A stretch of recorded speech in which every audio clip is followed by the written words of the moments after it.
is coming and drawing so near. The prophet's words are being fulfilled. The times and seasons are at hand for the glorious arrival of the Son of Man. As lightning flashes in the east and the west, the earth will endure the Lord's test. Be saved by his name while he can be found. Seek his face before the trumpet sound. The day of the Lord comes as a thief in the night. Before that day, keep your lamp trimmed. The day of the Lord is full of wrath. In that day, who can endure?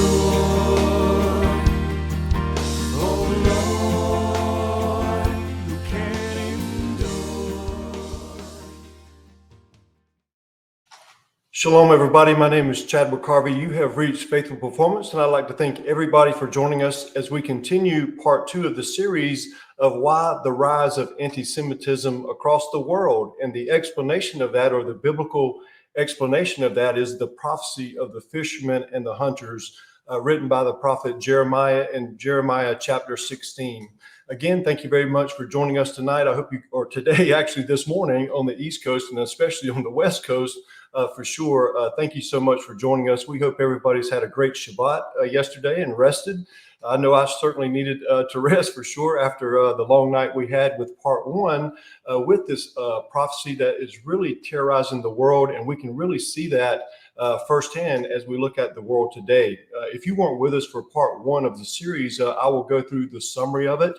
We just break it down by chapters. There's 10 chapters in the book that you see on here called God's Fishermen, Satan's Hunters, which goes into the prophecy of Jeremiah. It is, in my opinion, the unspoken biblical prophecy that really no one's talking about, that is really terrorizing the world, and it really explains the rise of anti-Semitism across the world, including the Middle East, including Europe, including America, or wherever the Jewish people reside. Okay, we're seeing that firsthand, and this prophecy really explains that. But we'll go through the summary of part 1. If you weren't with us, we first started talking about the everlasting covenants. God's everlasting covenants is so important to understand. Why is that? Because that's what the war is about at the end of the age, is the Abrahamic covenant, the deed to the land. This is what we're seeing over with the Palestinians in Israel right now, or Hamas and Israel right now, is the deed to the land, the occupiers, Israel. There's a reason that they say that, is because there's the controversy over the Abrahamic covenant, over the deed to the land. As we have seen throughout history, they've been fighting this war, if you will, for millennium. Okay, for thousands of millennium, we've been seeing this. Okay, so we must understand that's what the war is about. That's why we're seeing the rise up of this anti-Semitism, is because ultimately of the everlasting covenants. But then Jeremiah piggybacks on that, if you will, and confirms how important God's everlasting covenants is, especially the Abrahamic covenant. So in the first chapter of the book and of the video, we did go through the everlasting covenants, the Abrahamic covenant, the Davidic covenant, and the new covenant. All 3 of those covenants work together. If one's not familiar with those covenants, I'll say it in summary.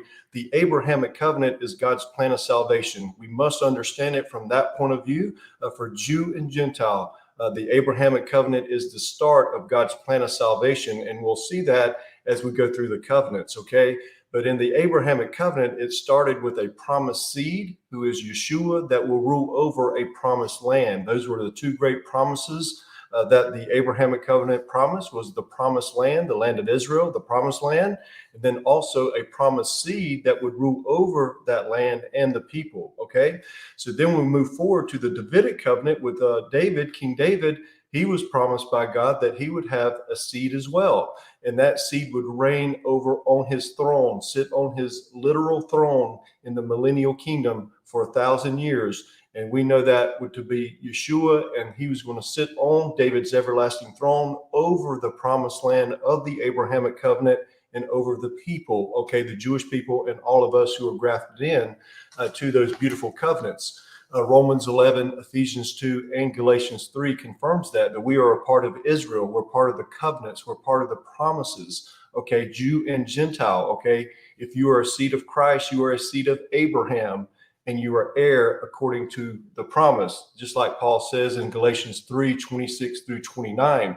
So we must put all of these together, that Jew and Gentile believers are grafted into this covenant of Abraham, okay? We must understand that. Then it builds on the Davidic covenant with Yeshua sitting on David's everlasting throne during the 1,000-year millennial kingdom over the Abrahamic covenant's promised land. And as we know, he is the new covenant. He is the Savior. He is the Messiah. He is the King. And once he returns to fulfill the Abrahamic and Davidic covenant, okay, because that's never happened. He never fulfilled those at his first coming.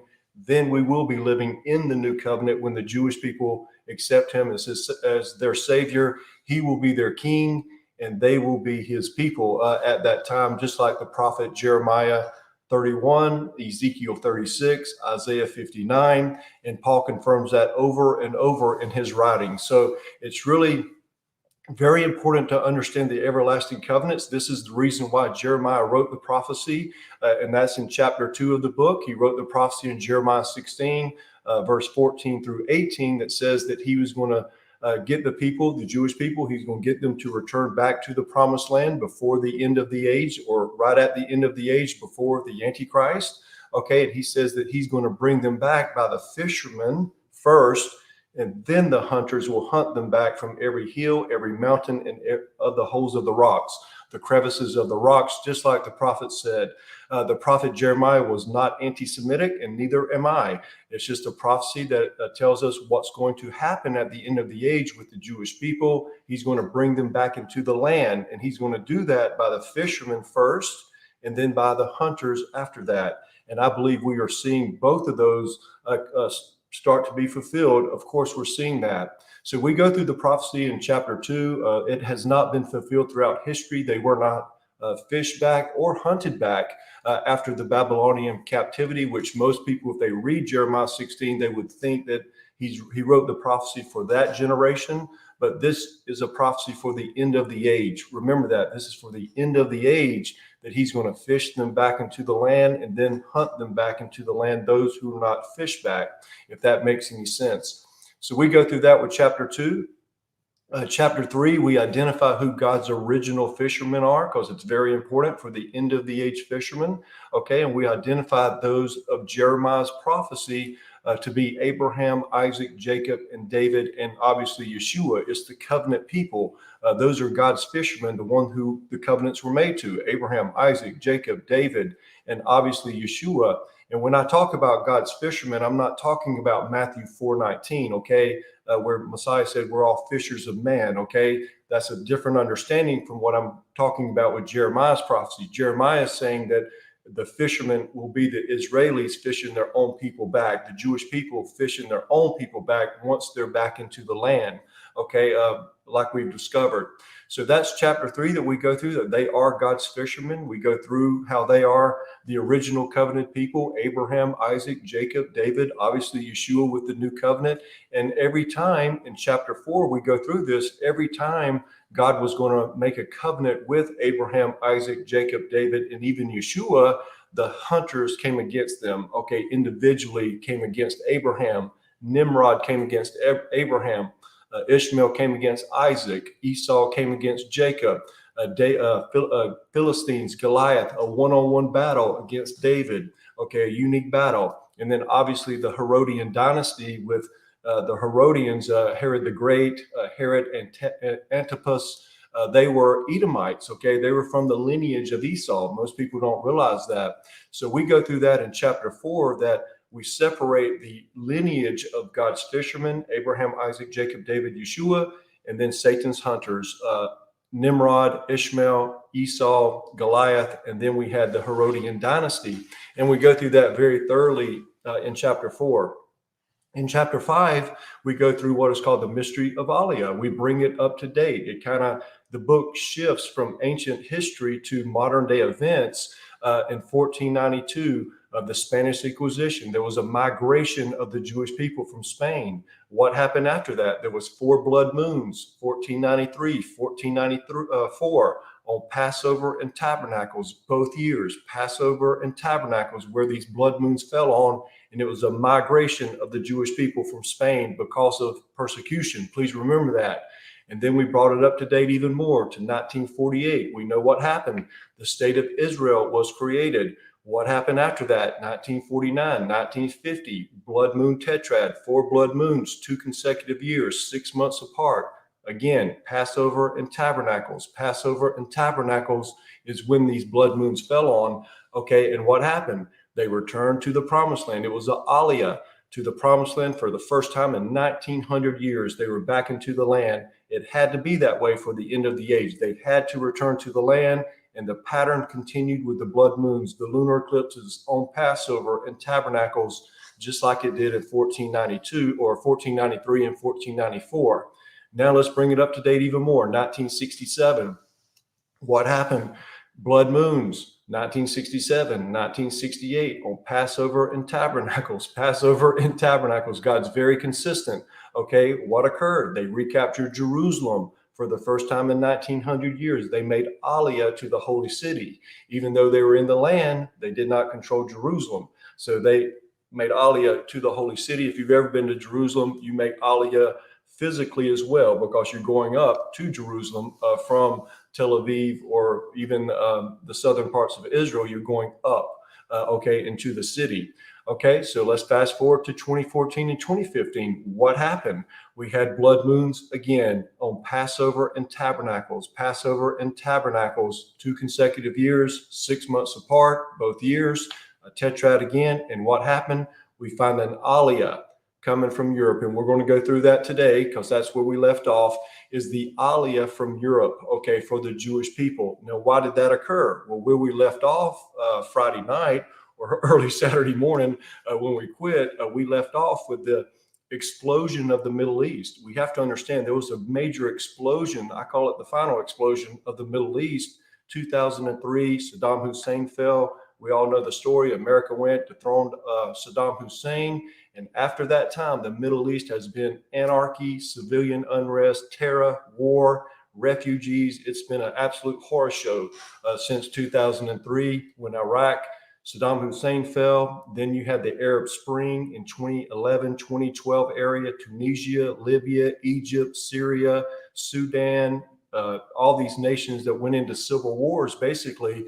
And there was an upheaval, okay, with a lot of refugees, a lot of millions of refugees from Iraq went into Syria.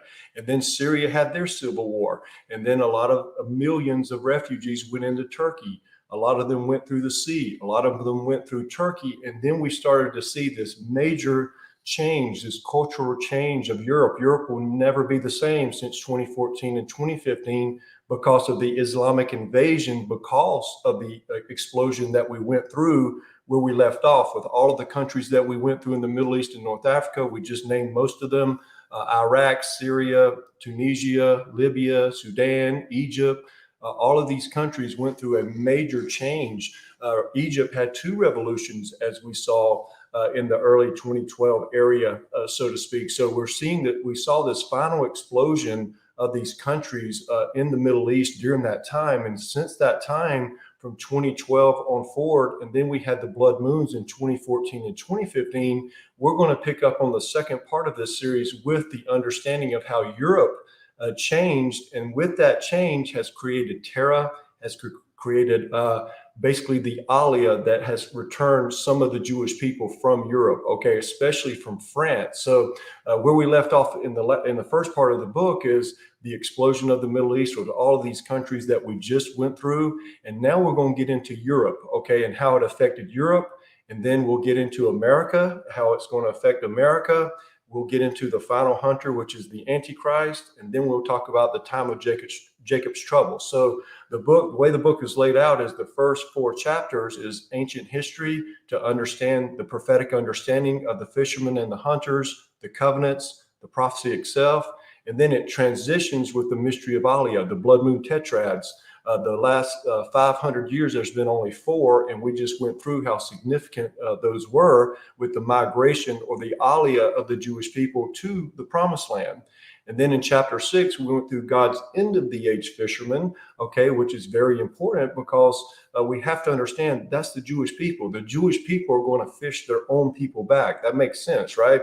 They had to be back into the land to fish their own people back. You can't fish someone back to your land unless you're in the land. So they came back into the land in 1948. David Ben-Gurion, the World Zionist Organization, the Jewish Agency, my friend Chaim Melspin, the Aliyah Return Center. Those are the fishermen. They're all Jewish people, okay? And my friend's a Messianic, okay? He's a Jewish believer.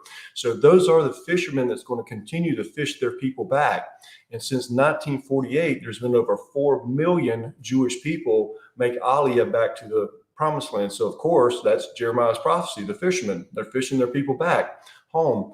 My friends, the Jewish people are one of the major understandings of the end of the age. I mean, we have to understand that those are the two most physical proofs that the God of Israel exists. It's the promised land and the Jewish people, okay? And the Jewish people have to return back to the land, okay? We must understand that. This is where the sober prophecy comes into play with this when we read it, is he's going to bring them back into the land and then bring the Antichrist against them to exile them, or some of them, half of the city, Zechariah 14. Then Yeshua himself, Jeremiah 23, will bring them back himself.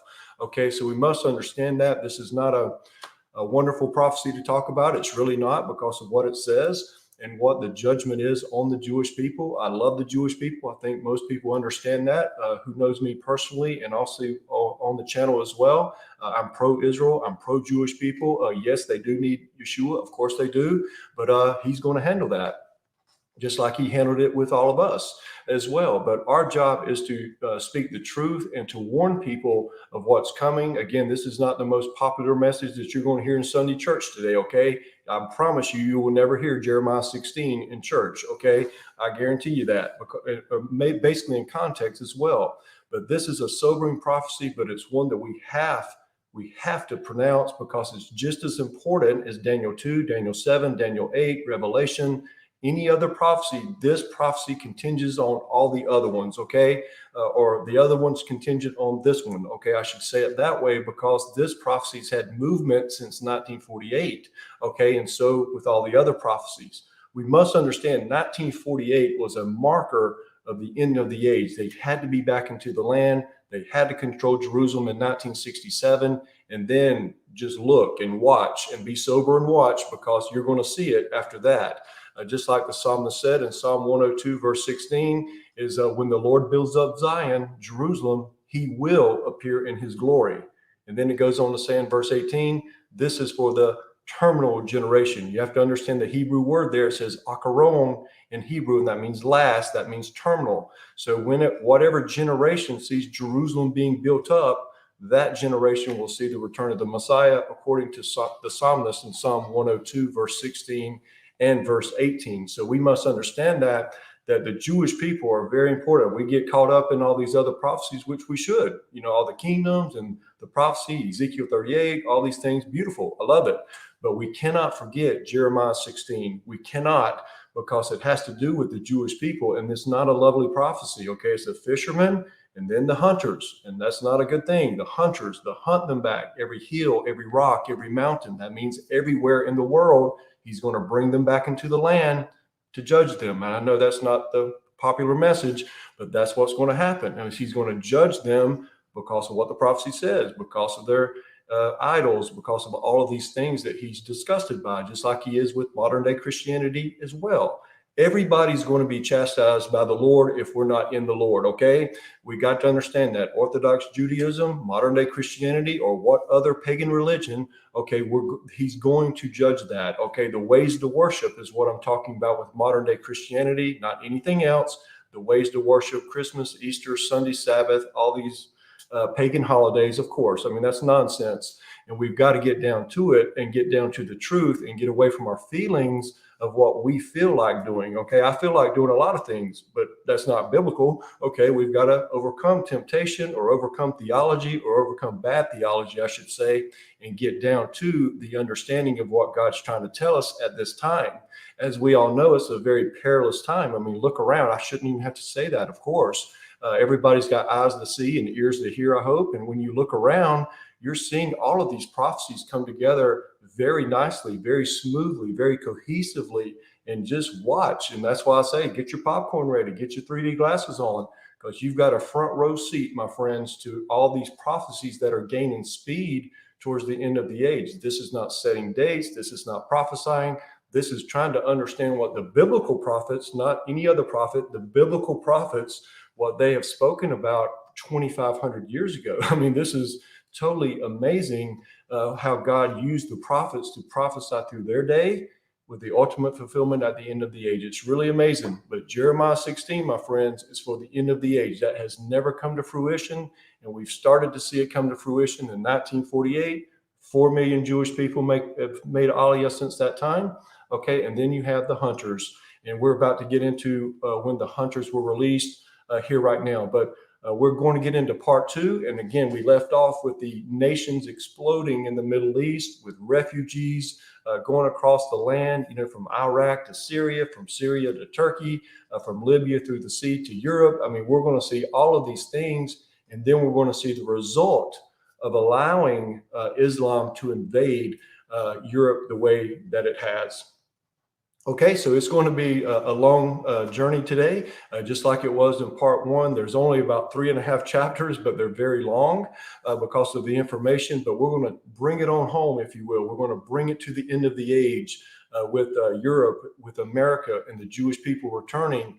We'll talk about the final hunter, the Antichrist, and have a more understanding of where he's going to rise from. And then we'll get into the time of Jacob's trouble to see where Yeshua himself judges everybody. Okay, Israel, the Middle Eastern nations, the world, he will come against, and we will see the specific nations he does fight when he comes back, according to the biblical prophets. So I hope you stay with us today, everybody. I know it's going to be a long day for the information, but I hope you stay with us, and I hope it kind of makes sense of what we're looking at in the world today, according to this prophecy by Jeremiah. But we will begin we'll go to the halfway of the scroll right here. This is where we left off Friday night, is right before the Aliyah of 2014 and 2015 from Europe. Remember, just to repeat this, if one's not familiar with it, this is the 4th time that we've seen the blood moon tetrads in the last 500 years fall on the Lord's feast days of Passover and Tabernacles. This was the 4th time that we've seen that. The previous 3 times we saw migrations, and then the middle 2, the 1948 and 1967, we saw the Aliyah to Israel and to the holy city of Jerusalem. So we're going to pick it up there with the final explosion of the Middle East. We went through all those countries that were exploding. We named them earlier, and this is going to be the result from the refugee crisis that we saw and going into Europe. Okay, from this point forward and through chapter 8, we will explore the consequential aftermath of the final implosion of the Middle East and North Africa as it pertains to Europe and America, as they inhabit the 2nd and 3rd largest populations of the Jewish people in the world. Now, let us remember that in 2014 and 2015, the 9th blood moon tetrad of the last 2,000 years appeared on the Lord's feast days, which indicates finality, completeness, conclusion, and the end of a matter.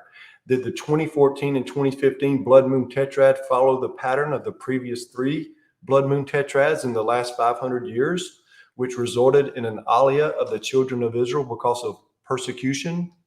Was the blood moon tetrad a marker and sign for the release of Satan's end of the age hunters, just as the 1949 and 1950 tetrad released God's end of the age fishermen?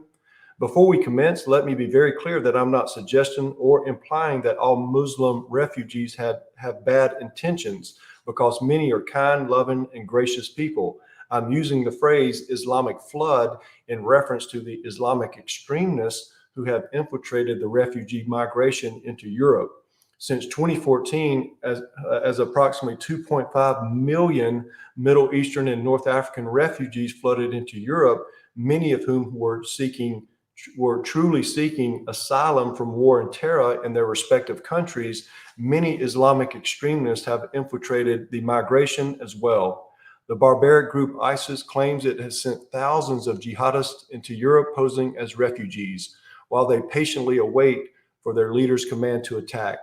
In fact, an ISIS leader, speaking on the condition of anonymity, declared there are now more than 4,000 covert ISIS gunmen ready across the European Union. Remember, I wrote this in 2018, okay?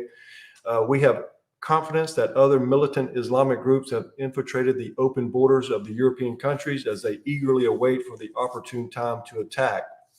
Regrettably, the old anti-Semitic ghost is also rising again in Europe, but this time it is compounded by the Islamic refugees' hatred for the Jewish people. Since the Islamic flood into Europe, there has been a clear yet disturbing rise in anti-Semitic behavior against the children of Israel, the Jewish people. According to a study by Hans Dahl Foundation, more than half of Muslim asylum seekers show clear tendencies of anti-Semitic attitude pattern, which is anchored in the educational system of the refugees' countries of origin. Okay, so basically what he's saying is they teach their kids to hate the Jewish people in the Middle East, is basically what they're saying. And of course they do. From a very young age, they teach some of them to be terrorists. They teach them to hate the Jewish people from a very early age.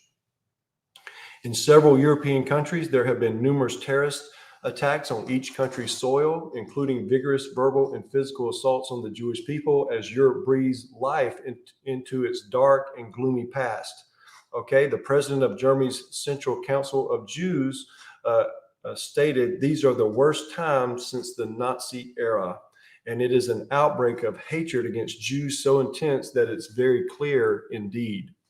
The Islamic flood into Europe has transformed, or did transform, and will continue to transform the continent into a persistent cultural, political, and religious debacle.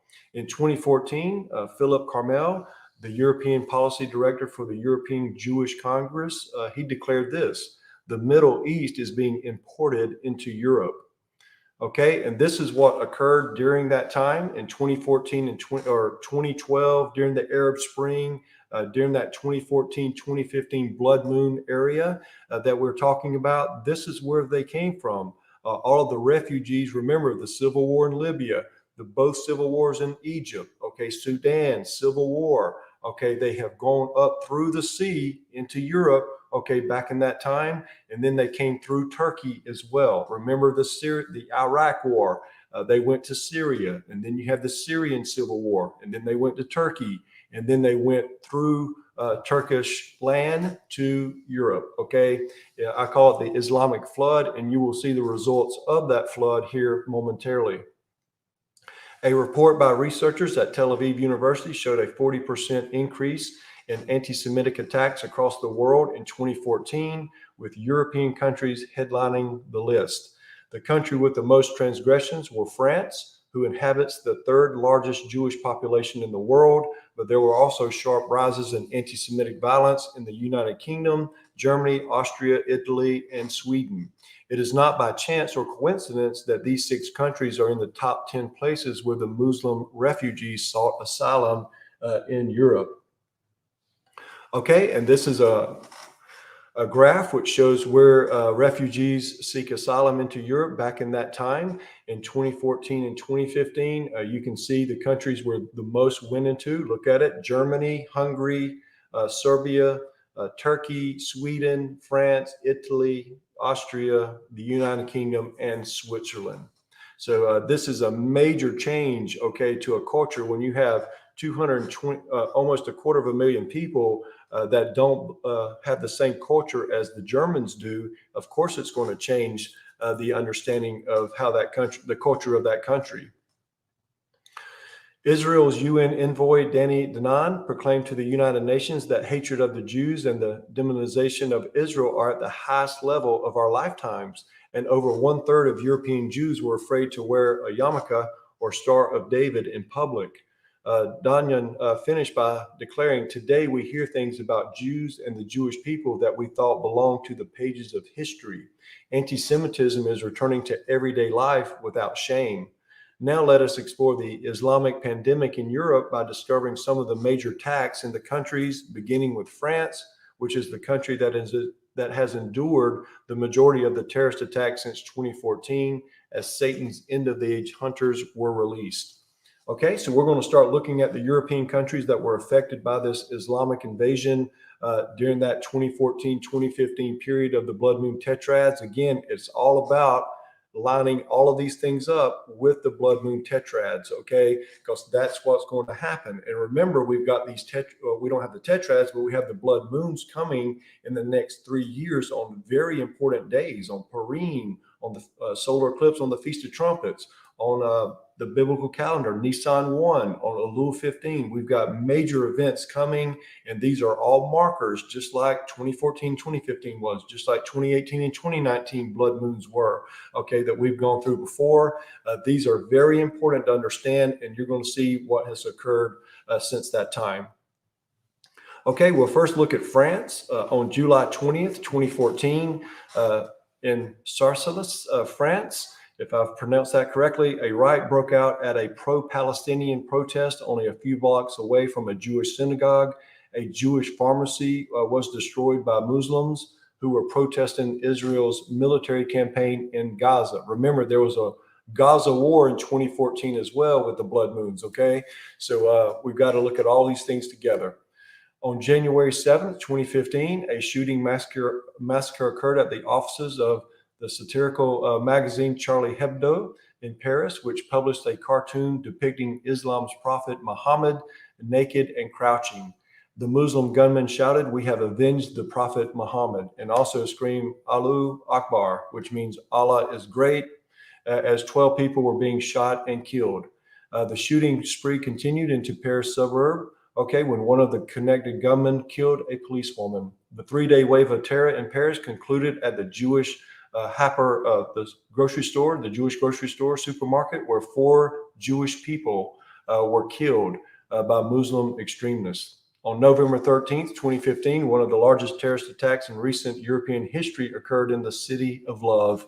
3 groups of Muslims, one with a Syrian passport, inflicted carnage upon Paris, killing 129 people and wounding another 352, of which 99 of these were critical. These tragic events took place at a concert hall, in cafes, in restaurants, and in the open streets, all in the name of Islamic Jihad. On July 14th, 2016, in Nice, France, a Tunisian Muslim plowed a 19-ton refrigerated truck into a massive crowd of people along a span of 1.4 miles, killing 86 people and injuring 434. On February 3rd, 2017, Paris was the recipient of another terrorist attack on its soil, but this time at the renowned Louvre Museum. While attempting to enter the Louvre, an Egyptian Muslim man raged toward a group of French soldiers shouting Allahu Akbar, attacking and injuring one soldier with a machete. On October 1st, 2017, French police killed a Muslim man who stabbed 2 innocent young women after shouting Allahu Akbar. In the Marseilles train station, since 2014, 62 terrorist attacks have occurred in France. Think about that. Since the blood moon, since the Islamic invasion of Europe, there's been 62 terrorist attacks have occurred in France only, resulting in 251 deaths and 625 injured people. All of these evil acts were perpetuated by Muslims who have stabbed, shot, beheaded, and used vehicles and explosives to commit jihad against not only the Jewish people, but also Christians and anyone who does not follow their demonic theology of Islam. Had these horrendous events in France provoke a Jewish Aliyah to the Promised Land, validating Jeremiah's prophecy of the hunters? After the Paris terror attacks in 2014, a Jewish agency-affiliated think tank prepared a plan to help 120,000 French Jews immigrate to Israel. According to the Jewish Agency, in 2014, which was the first year of the blood moon tetrad, 7,239 Jews made Aliyah to Israel, compared to just 1,893 in 2011, 1,918 in 2012, and 3,298 in 2013. In 2015, the second year of the blood moon tetrad, 7,876 Jews made Aliyah to the Promised Land, followed by an additional 5,118 in 2016.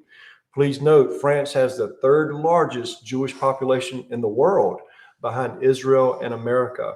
Therefore, since the blood moon tetrad of 2014 and 15, the Islamic invasion, terrorism, and anti-Semitism that has occurred in France is consummating into the beginning of an enormous Jewish Aliyah to the Promised Land, which substantiates the everlasting covenants in Jeremiah's prophecy of the fishermen and the hunters. Okay, so now let's go to Germany. Okay, and we'll look at Germany, and we'll go through the same thing with Germany. Again, we're going through all the European countries since the Islamic invasion, and you're going to see it just like you saw with France. You're seeing this. And my friends, it's so important to realize this, that France harbors the third largest population of the Jewish people. And you're seeing what's happened with all the terror really in France more than anywhere else because of that. We've got to put all of these things together, my friends, that is against the Jewish people is what we're saying, the prophecy itself. Now, it will affect other people as well because that's Islam. Okay, Islam's not going to, they're going to come against the Christians as well, just like they do, of course. But this prophecy is toward the Jewish people, and you're seeing this in Europe. You're seeing the Aliyah coming back from Europe and especially from France. Okay, when we look at Germany, we'll look at this right here. Germany has been one of the largest advocates for the resettlement of Middle Eastern and North African refugees in Europe, and it has received an estimated 1 million into their country. Think about that, 1 million. I mean, that changes a society, that changes a culture for sure. Alarmingly, Germany's Muslim population surpassed 6 million in 2016 for the first time, predominantly fueled by the country's open border refugee policy. Okay, Leo Haman, author of Stealth Invasion, Muslim Conquest Through Immigration and the Resettlement Jihad, states Germany's future is an Islamic state that will be completed within the next 10 to 20 years. Think about that. He continued, in many ways, Germany is already conquered by Islam, as Islam is afforded special favor that other religions do not enjoy. Historian Walter Lacour wrote in his book, The Last Days of Europe, that Germany had 700 little mosques and prayer rooms in the 1980s, but there are more than 2,500 at the present time. As of 2017, the consequences of the Islamic flood and refugee absorption have been grim and disastrous, to say the least. In 2014, 3 Muslims carried out an arson attack on a Jewish synagogue in Germany. In 2014, in response to Israeli operations in Gaza, remember, there was a war between these two again in 2014 as well. Muslims attacked Jewish synagogues in Berlin, Germany.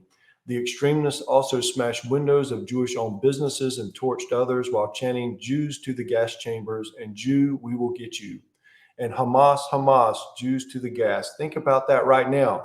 Remember, again, like I said, in 2014, Israel and the Hamas had a dust up again. Of course, this one's a lot worse than it was in 2014, but they were fighting in 2014, and you saw the same thing in Europe. Protest, pro-Palestinian, pro-Hamas, and all of these things because of the Islamic invasion. On December 22nd, 2014, a Muslim man shouting Allahu Akbar, purposely hit 10 innocent pedestrians in his van at the Christmas market of Nantes, killing 1 person and injuring 10. In the country infamously known for its Nazism, anti-Semitic Muslims have also attacked Jewish people on the streets. These evil acts, we're talking about Germany here, these evil acts coincided with a sermon of an imam in a Berlin mosque who allegedly called on Muslims to murder Jews in 2014. On July 22nd, 2016, an Iranian Muslim killed 9 people and injured 36 in a mass shooting attack in Munich, Germany. On December 19th, 2016, a Tunisian Muslim stole a semi-trailer truck, killed its driver, and drove into a crowd of people in Berlin, killing 12 and injuring 56 others. On July 28, 2017, a Muslim man shouting Allahu Akbar used a machete to kill a man and injure 6 other people at a supermarket in Hamburg, Germany. On July 30th, 2017, an Iraqi Muslim shot and killed 1 person and injured 3 others at the Grey nightclub in Constance, Germany. Since 2014, the horrendous carnage in Germany has prompted German Chancellor Angela Merkel to regretfully state, if it was possible, I would go back in time many, many years in order to be able to better prepare myself, the government, and those who are responsible for this situation, which struck us relatively unexpected last summer. Unfortunately, hindsight is 2020. Sadly, German women have also been under extreme duress as a result of the Islamic flood. During the 2015 and 2016 New Year's Eve celebrations, Germany had 24 alleged rapes and 1,200 women were sexually assaulted by an estimated 2,000 Muslim men. Think about that. I'll read that again. During the 2015-2016 New Year Eve celebrations, Germany had 24 alleged rapes and 1,200 women were sexually assaulted by an estimated 2,000 Muslim men. Please note, in some Arab countries, this sickening behavior is called, I'm not going to try to pronounce that, it's called sexual harassment, and that's what it is. Okay, and that's kosher in Islam, okay? So just understand that. That's how Islam looks at it. German chief prosecutor declared the overwhelming majority of suspects were illegal immigrants and asylum seekers who recently arrived in Germany. The anti-Semitic overtone in Germany has even reached Angela Merkel's political party, as Werner Amrotz had to resign from his position after declaring Jews are, I'm not going to say the word. Additionally, in June 2017, Berlin Mayor Michael Mueller permitted approximately 600 Hezbollah members and supporters to march and protest at a rally, which calls for the destruction of Israel in the heart of Berlin.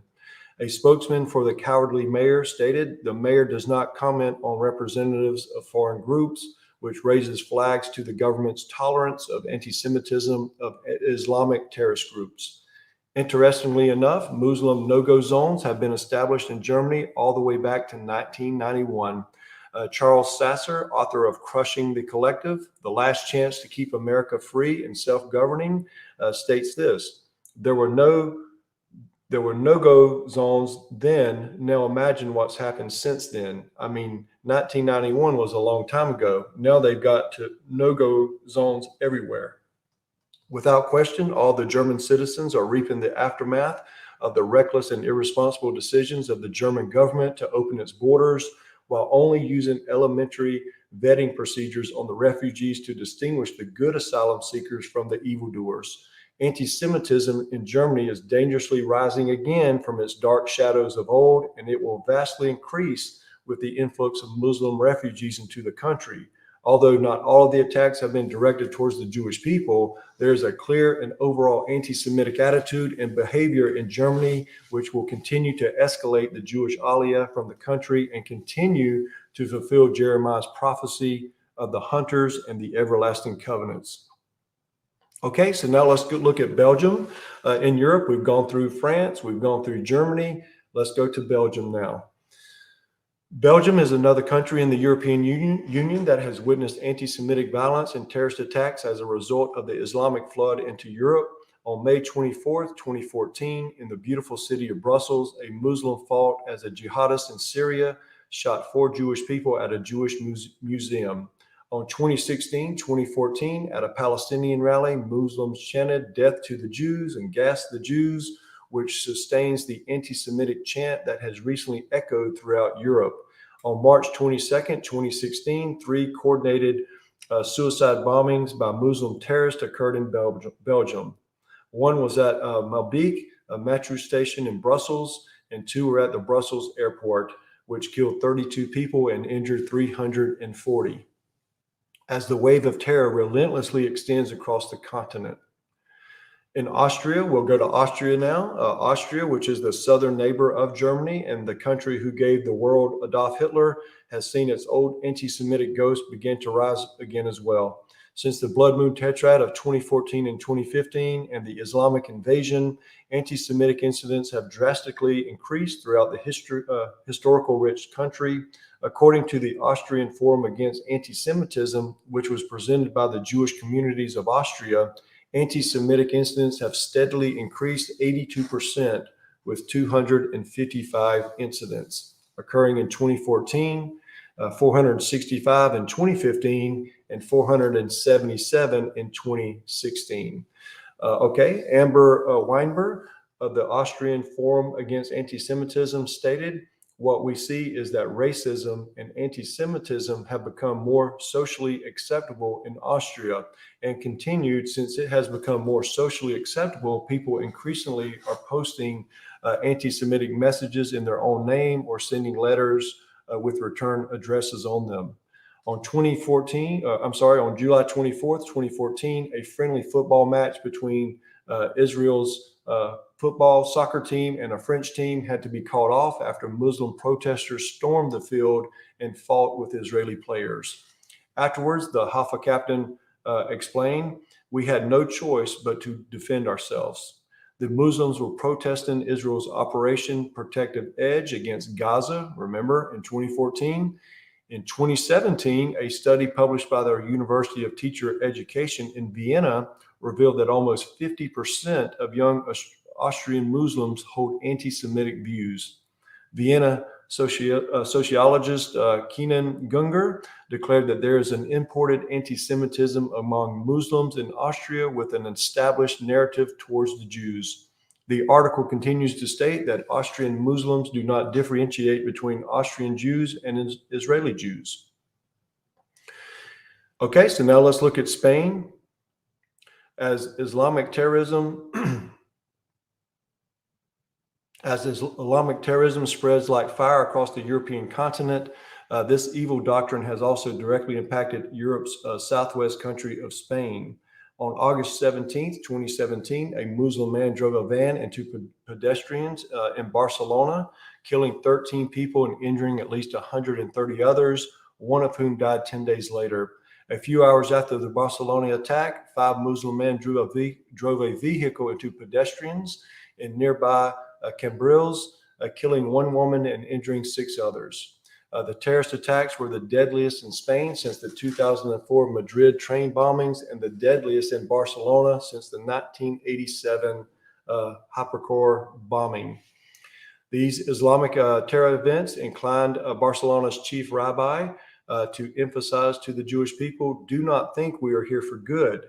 Buy property in Israel." Think about that. A rabbi in Spain is saying that, to buy property in Israel because of the Aliyah that is coming.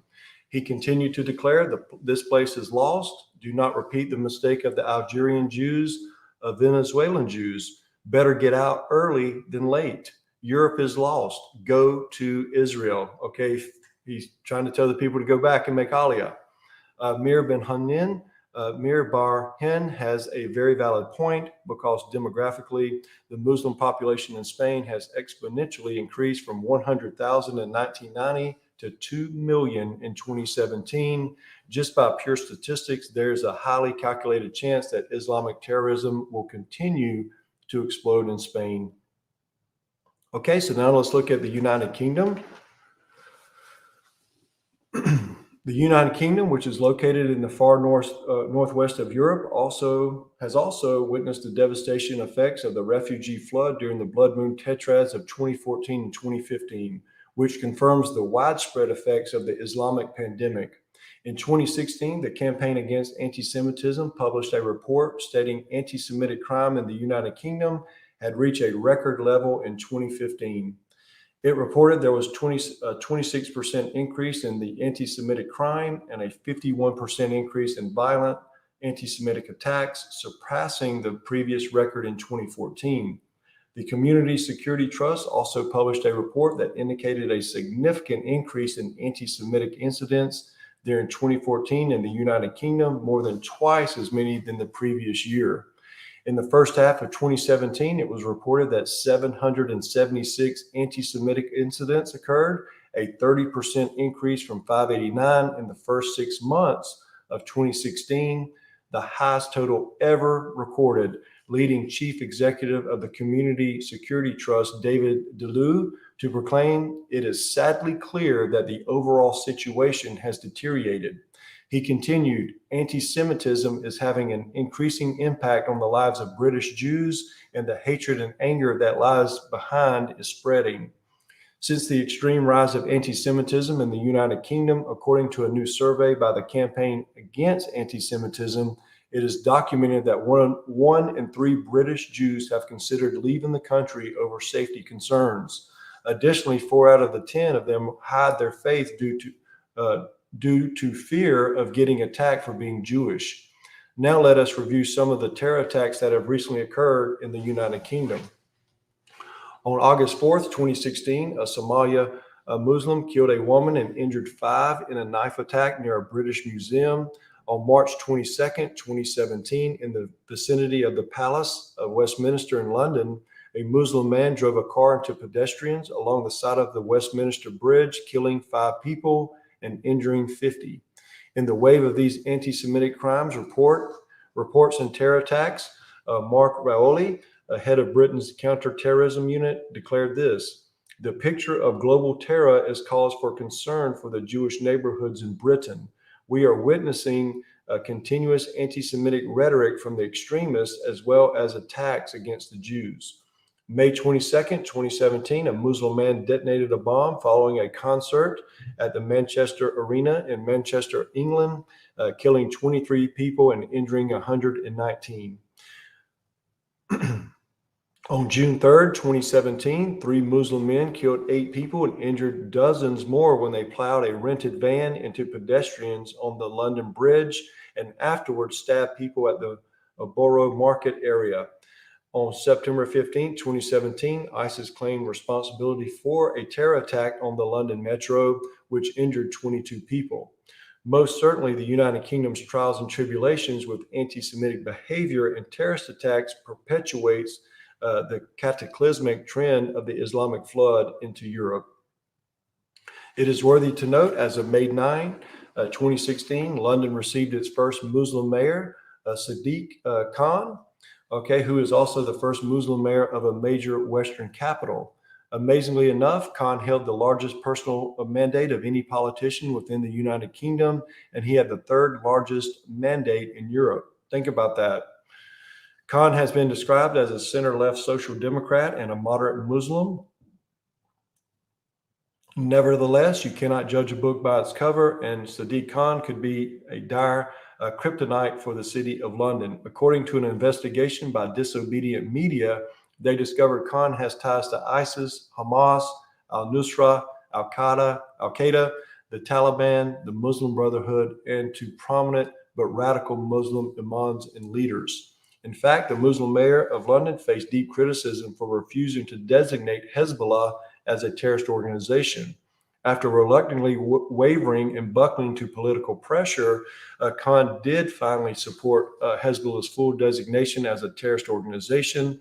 Interestingly enough, the Muslim mayor did set up a task force to jail those who annoy Muslims online. Disturbingly, Khan also served as a consultant for convicted 9/11 plotter. I'm not going to try to pronounce his name, a Muslim, and it was later reported that he was the only practicing Muslim on the gentleman's defense team.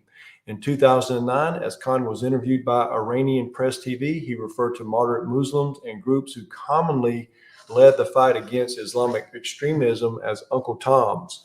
In September 2016, after the New York and New Jersey bombings that injured 35 people, London's Mayor Khan stated the threats of terrorist attacks are part and parcel of a life in a big city, and Western civilization must live with terrorism as part of daily life. Wow.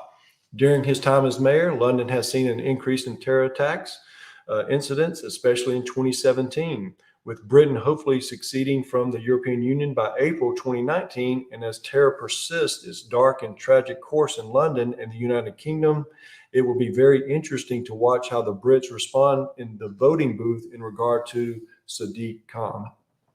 And now we'll go through, in summary, other European countries that have seen a rise in anti-Semitism.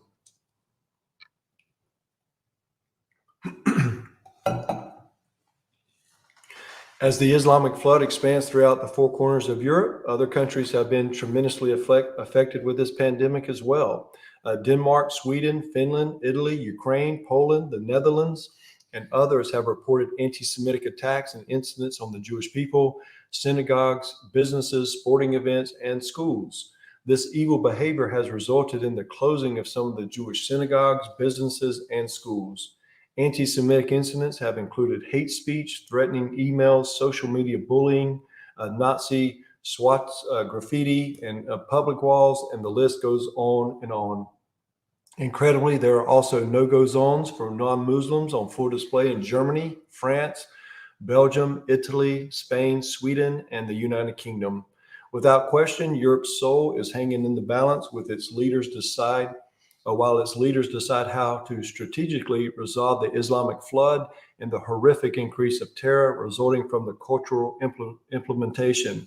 Needless to say, if European leaders keep bowing down to Islam and do not correct this pandemic very quickly, Europe's soul, including the deterioration of its unique historical culture, will be decimated and overshadowed by Islamic culture.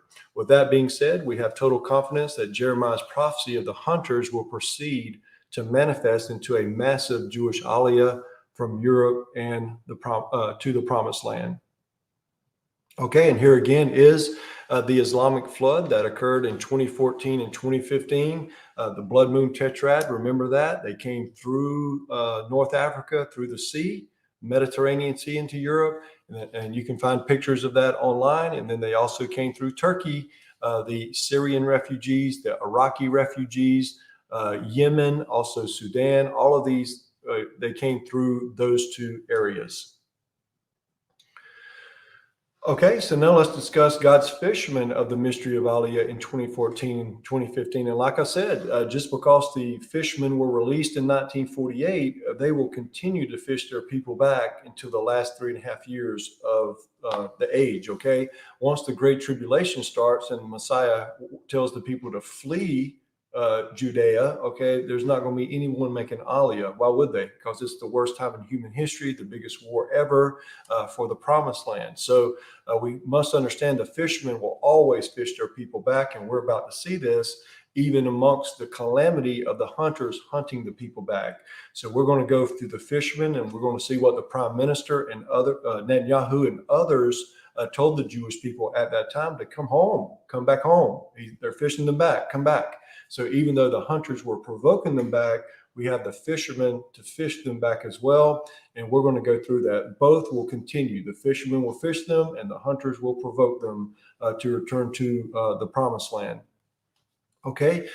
Since 2014 and 2015, as anti-Semitism, persecution, and terror attacks continued to escalate across Europe, Israeli Prime Minister Benjamin Netanyahu and other prominent Israeli leaders prophetically fished or called upon the Jewish people to make Aliyah to Israel, establishing them as God's fishermen of Jeremiah's prophecy.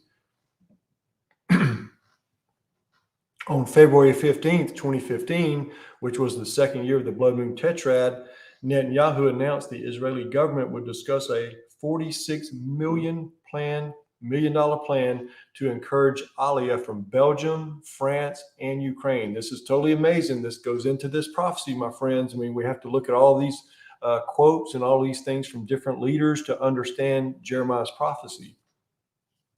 God's fisherman, Netanyahu, also passionately urged a massive Aliyah from Europe to Israel by declaring this, and I quote, "We are preparing for a wave of mass Aliyah from Europe.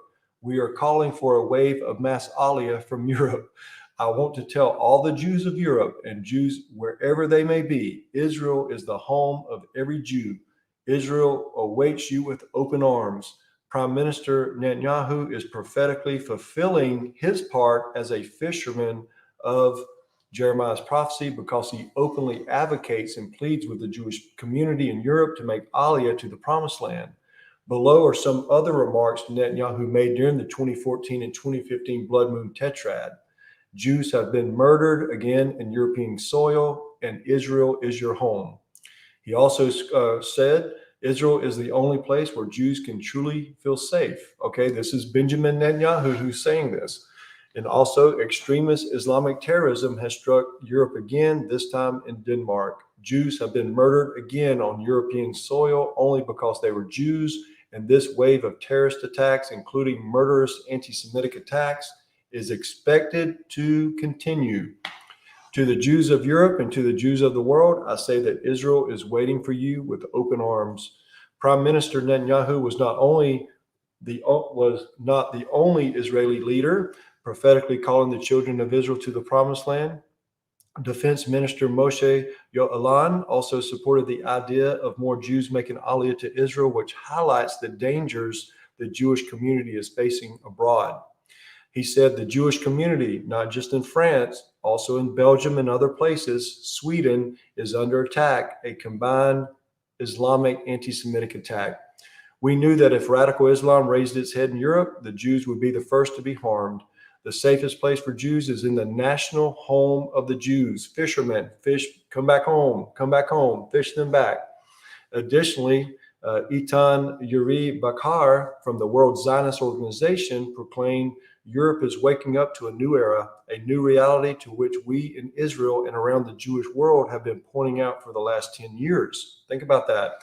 We are witnessing a rise of anti-Semitic attacks and expressions. With all three of these leaders advocating a Jewish Aliyah from Europe, it should be noted by the mouth of 2 or 3 witnesses, the matter shall be established. During 2014, the Aliyah of the Jewish people from Europe to the Promised Land increased by 84%, with the arrival of 9,156 immigrants compared to approximately 4,973 in 2013, higher than any other year since 1970, my friends. In 2015, it surpassed 2014 with 10,118 Jewish people making Aliyah to Israel. The European countries with the largest surges were Italy and France. My friends, it's right there in front of us to look at all of these stats and to understand Jeremiah's prophecy. Again, this is the prophecy that you won't hear. Okay, we talk about all these other prophecies, which we should, because they all go together, but this one goes with them. Okay, again, we're seeing it in front of our eyes, 2014, 2015, and you're going to continue to see it.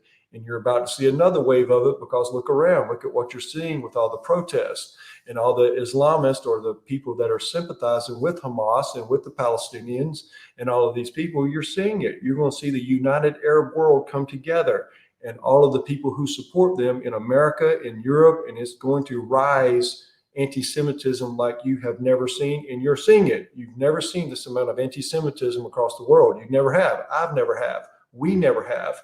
Okay, we weren't around, or most of us were not around in 1945, okay, with the Holocaust, okay? We must understand that we're seeing this next wave, okay, coming, and it's coming very soon. And you're already seeing it, and it's just going to continue to escalate as we continue down the road, just like with the other prophecies as well. Okay, my friends, Satan's end of the age hunters are primarily radical Islamic Muslims. Okay, and I want to explain that. Of course, there's anti-Semitism with the Europeans back in the Holocaust. Of course, there's skinheads and white supremacists and all these people, Nazis, all these people. Okay, of course. But the true hunters of this prophecy is against the people of Israel, of the ancient generational people who have always hated them. Okay, and they're going to light the gaslight for Europe and also America and bring the fooled Christians or the fooled people with replacement theology. They will go along with that. Okay, and that's why important theology is so important to understand, because it breeds in replacement theology if we don't have the right theology. And then before you know it, everybody hates the Jews, okay, because of replacement theology. It is demonic, it is satanic, it's from hell. Okay, replacement theology is when the church replaces Israel in the covenants or the ways to worship. It's all the same. It's replacement theology. And my friends, we worship the God of Israel. Remember that, the King of Israel, not the King of America, not the King of Rome, the King of Israel is who we worship. Yeshua is the King of Israel, the Holy One of Israel, the Lion of the tribe of Judah. Okay, Judah, that's where the word Jew comes from. We must understand this in its proper form, because without that, we get into replacement theology. We get into the Holocaust, where the Christians turn a blind eye because of replacement theology, okay, and the hatred of the Jewish people. Okay, we must understand it. It's that serious. And then go read Matthew 25, okay? His brethren is the Jewish people. His brethren at the end of the age. How are you going to react? How am I going to react? How's the Christians going to react? How's the church going to react? Is it going to react the way that Europe did? Or are we going to stand with the Jewish people? That's a choice that we all have individually to make, and as a nation to make. Okay, and we're going to get into America here very soon to understand America's portion in this prophecy as well. But my friends, Satan's end of the age hunters are primarily radical Islamic Muslims that will light the gas for all the other people who hate the Jewish people. As the vigorous anti-Semitism and vicious terrorist attacks continue to escalate and intensify in the Middle East, North Africa, and Europe, we can have confidence that radical Muslims are Satan's end of the age hunters. Again, this is not to declare that all Muslims are terrorists or radical jihadists. Of course not. But because many are peaceful, moderate people who want to live in peace and harmony. They're just deceived. With that being said, it would be highly irresponsible and frankly ignorant if we do not recognize and proclaim the absolute facts about the widespread pandemic of Islamic terrorism, anti-Semitism, and the increasing acceptance of their demonic theology. Therefore, do Satan's end of the age hunters, who are radical Muslims, absolutely correlate with Satan's original hunters? Do both originate from the same regions of the world? Let us recall what the prophet Isaiah proclaimed about the end of the age. Isaiah 46, 9 through 10 says, "Remember the former things of old, for I am God, and there is no other.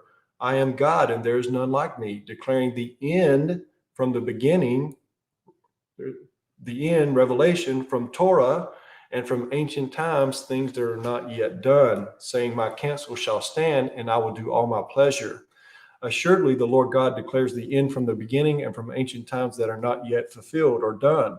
Accordingly, if believers would like to understand the end of the age, it is a prerequisite to understand the beginning, which not only includes the Torah and the biblical prophets, but also Satan's original hunters. In other words, the regions of Satan's original hunters will be the exact same regions that his end of the age hunters will primarily rise from, which is the Middle East and North Africa. And then they'll go into Europe, and then they'll go into America, which they have. I mean, they've flooded into Europe, and then go look at America's southern border, which we're going to get into, and they have flooded into America as well. So in other words, the regions of Satan's original hunters will be the exact same regions that his end of the age hunters will be primarily rise from, which is the Middle East and North Africa. Satan's original hunters, who we discovered in part 1, Nimrod, Ishmael, Esau, Goliath, and the Herodian family all originated from the Middle East, which today are regions controlled and dominated by fundamentalist Islamic leadership. Additionally, Cush, who was Nimrod's father, had 3 brothers, Mitzrayim, Put, and Canaan, which makes them Nimrod's uncles, whose regions are in North Africa. Therefore, since the end will be like the beginning, and Satan's original hunters emerge from today's Islamic countries of the Middle East, then Satan's end of the age hunters, including the final hunter, will rise from these nations as well. In fact, when we review a current map of the Middle East, it emphatically affirms this point, because all of the nations that surround Israel are Islamic nations who are the ancient generational enemies that perpetually and vehemently hate the God of Israel and his people. Interestingly enough, most of these countries forbid admission to Jewish passport holders, including Iran, Iraq, Kuwait, Lebanon, Libya, Arabia, Sudan, Syria, UAE, and Yemen. Is this by coincidence? All right, and here we go. This is the Islamic countries that hate the God of Israel forever, okay, for 4,000 years, okay, since the Abrahamic covenant was given. This started to accumulate into what you're seeing right now, okay? And I don't know how to explain to people. Look at this map and look where Israel is and look at the black in it. That's all of the countries that hate the God of Israel, fundamentally. Okay, we're going to go through Islam's doctrine and you tell me, okay? So take a peek at that map. And this is who hates the God of Israel and who hates the Jewish people because of what? Because of the Abrahamic covenant, because of the deed to the land. These people right here hate the God of Israel and the Jewish people because of the deed to the land. I don't see any other person hate the Jewish people because of the Abrahamic covenant, okay? Europe doesn't, Russia surely doesn't, Rome doesn't, none of these people do. They do because of the Abrahamic covenant. So when you get into conversations or debates or whatever about eschatology, it's very simple. You know, when you look at it, just go to the Abrahamic covenant and who has a problem with the deed to the land. Okay. And from what I see today, I see a big old mosque, Dome of the Rock, sitting on the holiest piece of real estate in the universe. I see another mosque, which they worship out, Al-Aqsa Mosque, sitting on the Temple Mount. That's the war, my friends. That's what it's about, Islam. Okay, and we're going to see that throughout the scriptures when we go to Yeshua, who Jesus fights himself when he returns for his second coming event. So I'm not sure after we get through all these things, we should have the right understanding for sure that he's coming to fight Islam. All those nations that are in the black right there, that's who he's coming to fight. Okay, and that's what we're going to see.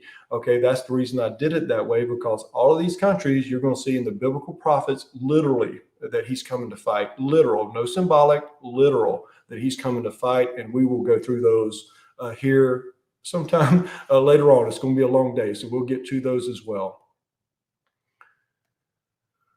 Okay, this is the map that without it being blacked out, if you will, but these are all the countries that you see in the black, and then boom, this is a real clear map of what Israel is facing. Okay, you tell me, that's what Israel is facing, is around them right now. In conclusion, as a direct yet consequential result of governmental anarchy, war, terror, and civilian unrest in the Middle East and North Africa, millions of refugees flooded into Europe during the 2014 and 2015 Blood Moon Tetrad. Once the rise of Islamic anti-Semitism and terror attacks kindled in Europe, it provoked an Aliyah to the Promised Land as Satan's end-of-the-age hunters perpetuated fear and chaos across the continent, Europe. These evil actions have led Prime Minister Netanyahu and others to prophetically fish the children of Israel back to the Promised Land. Please note, just as the year 1948 released God's end-of-the-age Fisherman, the Blood Moon Tetrad years of 2014 and 2015 commenced the release of Satan's end-of-the-age hunters, who are primarily radical Muslims. Unfortunately, Europe will continue to witness an escalation of terror and violence as we journey towards the end of the age, until Messiah's second coming, resulting in a massive Jewish Aliyah to the Promised Land. What about the United States, which harbors over 6 million Jewish people and has been the safest refuge for them in world history? Have the warning signs of Satan's end-of-the-age hunters appeared in America? Have Satan's hunters been released in the land of the free? And we are about to discover that. Before we get into chapter 8, that was the conclusion of chapter 7. Remember, we broke it in half because part 1, we discovered the countries in the Middle East that were exploding with terror, government anarchy, civilian unrest, war, and they had a refugee migration to other countries in the Middle East, and then all the other countries started having civil wars. And again, most of those people went as asylum seekers, okay? I love the Muslim people. I just don't agree with their religion. Okay, I hate Islam. Okay, I love the people. I hate Islam because it's destruction.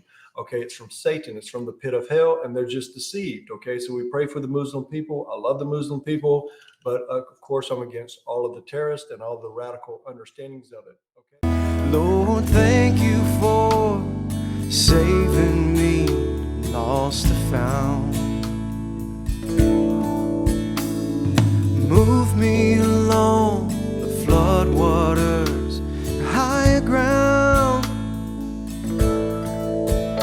Lord, guide me in your arms so I don't